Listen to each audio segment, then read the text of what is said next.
Nggak ada yang berani melarang saya, karena debat sama saya pun nggak menang.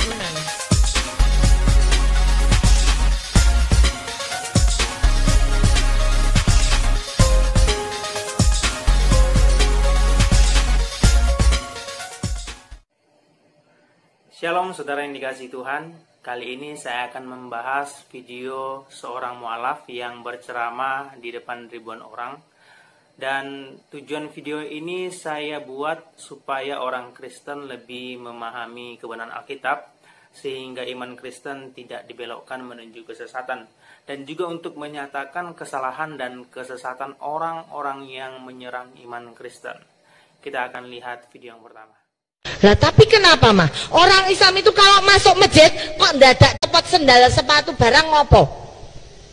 Loh, saya bilang ke anak saya, orang Islam masuk masjid copot sendal dan sepatu, yang nyuruh itu Yesus. Yesus katakan di dalam Injil kepada muridnya, jika engkau hendak memasuki perkemahan suciku, lepaskanlah dulu tali kasutmu dari kakimu. Loh, kok nyopot sendal sepatu? Sing ngongkon sapa? Yesus. Mengatakan bahwa melepas sepatu atau sendal sebelum masuk ke dalam masjid itu adalah perintah Yesus yang disampaikan kepada murid-muridnya. Nah, dari seluruh catatan Alkitab, dari Kejadian dan sampai kitab Wahyu, tidak pernah Yesus memerintahkan murid-muridnya untuk melepaskan tali kasut ketika hendak masuk ke dalam perkemahan. Lagi pula, pada zaman Tuhan Yesus, orang Yahudi beribadah bukan lagi di kemah suci. Karena kemah suci adalah tempat ibadah bangsa Israel di padang gurun ketika mereka sudah keluar dari tanah Mesir. Nah, pada zaman Tuhan Yesus, bangsa atau orang Yahudi, mereka beribadah di bait suci yang didirikan oleh Herodes. Nah, di situ letak kesalahan yang pertama.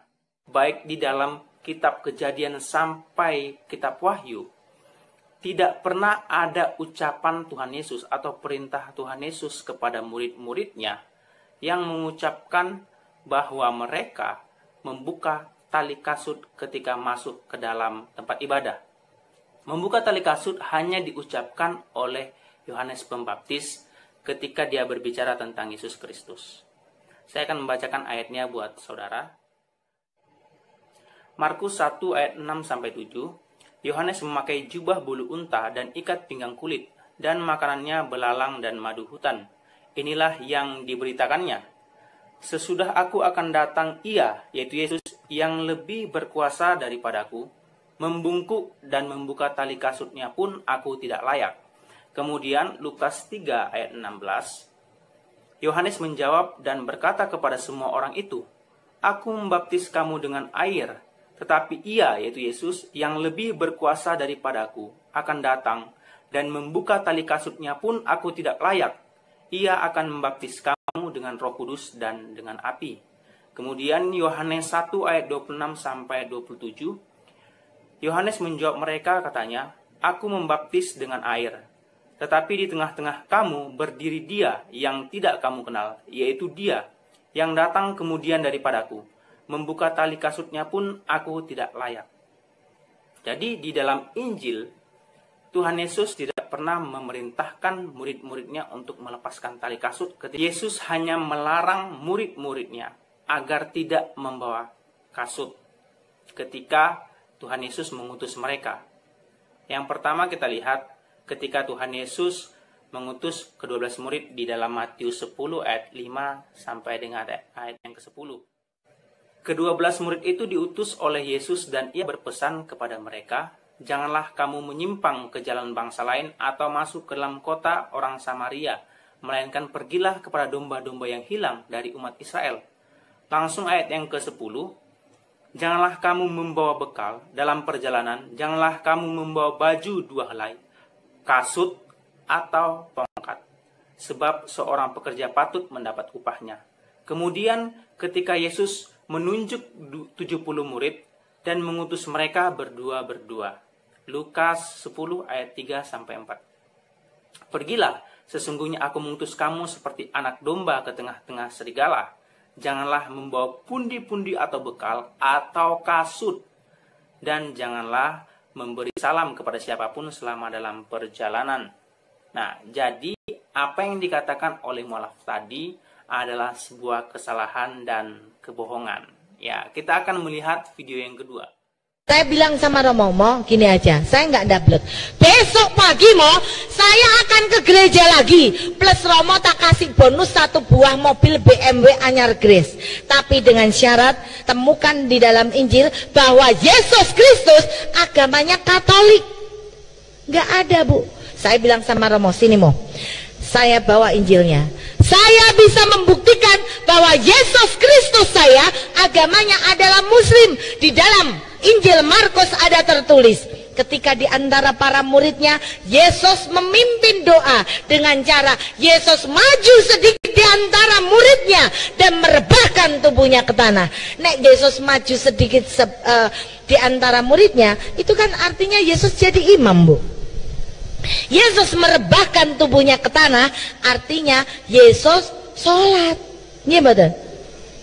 Saya tanya sama Romo, ini bukti bahwa Yesus adalah Islam. Dia meminta bukti apakah Yesus beragama Katolik. Nah, ini adalah pertanyaan yang salah. Karena Katolik adalah agama yang berasal dari pengajaran Yesus sendiri. Dan pada zaman Yesus, Katolik maupun Kristen belum menjadi sebuah agama yang kita kenal sekarang ini. Nah, biasanya ini adalah pertanyaan yang sering diajukan oleh kaum Muslim kepada orang-orang Kristen. Tapi sayangnya pertanyaan ini membuktikan bahwa mereka tidak paham sejarah kekristenan dan sejarah agama. Ya. Kemudian dia mengatakan bahwa Yesus sholat. Yesus maju berarti Yesus menjadi imam. Yesus rebah berarti Yesus sholat.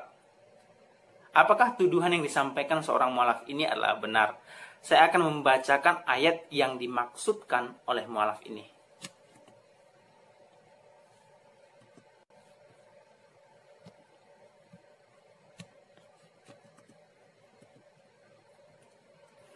Markus 14 ayat 32 sampai 41. Lalu sampailah Yesus dan murid-muridnya ke suatu tempat yang bernama Getsemani. Kata Yesus kepada murid-muridnya, "Duduklah di sini, sementara aku berdoa."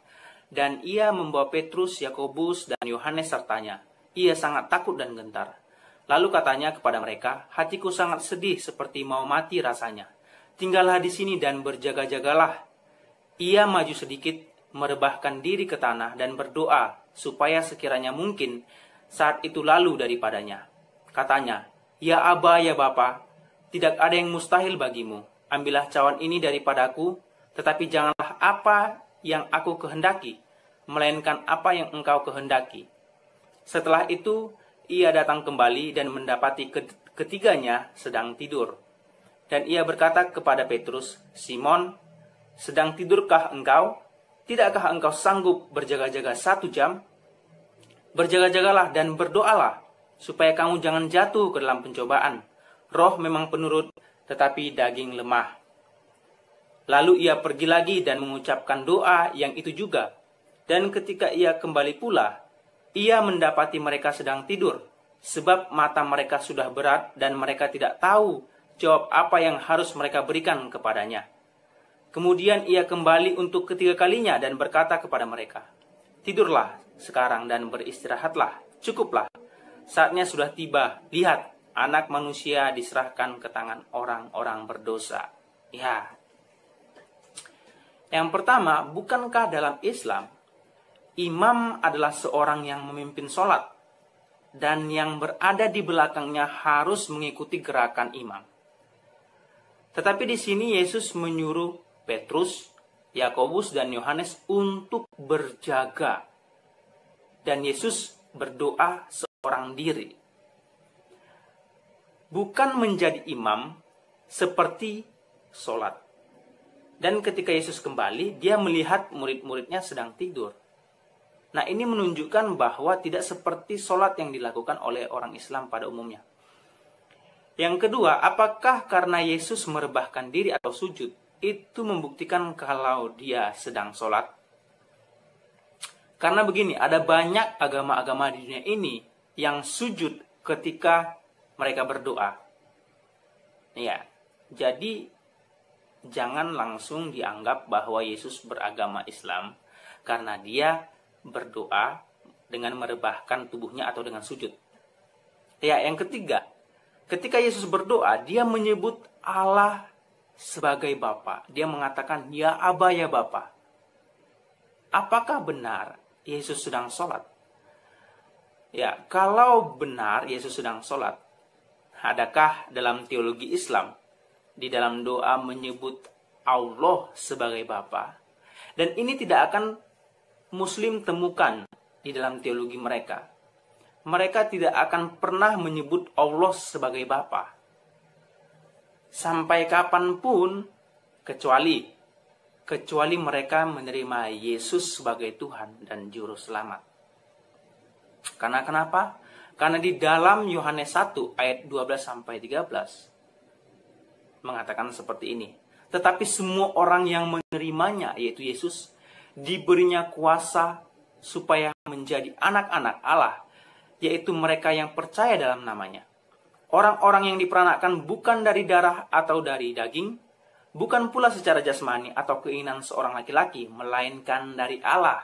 Kemudian Galatia 4 ayat 6-7. Dan karena kamu adalah anak, maka Allah telah menyuruh roh anaknya ke dalam hati kita, yang berseru, "Ya Aba, ya Bapa." Jadi kamu bukan lagi hamba, melainkan anak. Jikalau kamu anak, maka kamu juga adalah ahli-ahli waris oleh Allah. Ya, jadi tidak akan pernah dan tidak pernah orang Muslim untuk menyebut Allah sebagai Bapa. Jadi, apakah benar Yesus sholat? Buktinya, Yesus tidak mengucapkan doa seperti yang diucapkan oleh orang Muslim pada umumnya. Nah, kemudian dalam sejarah, agama Islam ada di dunia ini sejak abad ke-7. Ini berarti bahwa sekitar 600 tahun sesudah kehidupan Yesus di dunia ini. Jadi, jika beranggapan bahwa Yesus beragama Islam karena peristiwa itu adalah sebuah kesalahan dan kesesatan, dan juga tidak memahami sejarah agama dalam kekristenan. Jadi, semua yang disampaikan oleh mualaf ini, yang dia katakan bahwa melepas sendal, sepatu sebelum masuk masjid adalah perintah Yesus, dan Yesus beragama Islam, ini adalah karangan, adalah khayalan, adalah kesalahan, dan kesesatan. Jadi untuk saudara seiman saya, orang-orang Kristen, kita harus lebih giat belajar Alkitab supaya kita tidak disesatkan dan tersesat. Terima kasih, Tuhan Yesus memberkati.